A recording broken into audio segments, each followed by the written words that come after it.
Jill Dando was a household name in Britain in the 90s and early 2000s. She was the presenter of Crime Watch, a program that looked at unsolved crimes. On April 26, 1999, Jill was shot dead on the doorstep of her home in Fulham, London. It was a quiet Saturday morning.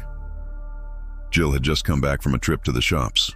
She stepped outside her flat to check the mail moments before 11 a.m. In the quiet flash of a camera, an unseen assailant raised a gun and fired a single shot that struck Jill in the head. She collapsed. The case stunned the nation.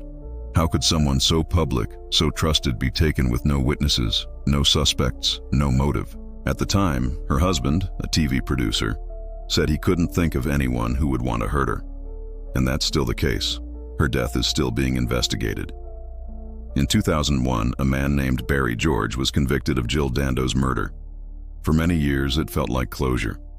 George's life was already one of turbulence, mental health struggles, odd jobs, shaky alibis.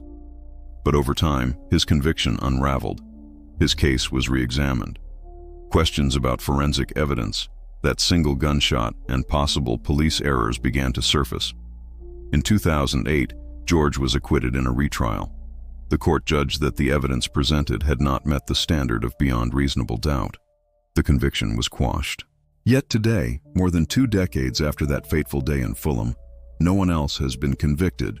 So why don't we know what happened? What we do know is that on the day of her death, Jill had been preparing to present Crime Watch. The case they were covering that night was a particularly gruesome one: the 1998 murder of a mother of 2. Perhaps it's fitting that a show about the darkness of crime played a part in Dando's final hours. She had just returned from a trip to a local store and had been shot at close range as she opened her door. Her killer seemingly vanished into thin air. Was it a random attack? Was there a mistake?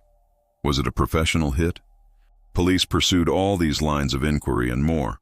They examined possible motives: a crazed stalker, a revenge hit, links to organized crime, and even extreme theories involving Serbian retaliation for NATO bombings. But none of these led to a definitive answer. A 2019 documentary suggested that she may have simply been in the wrong place at the wrong time, a victim of a random act of violence. In 2008, the documentary maker said that the police had told him George wasn't the intended target. But if that's true, who was? We may never know.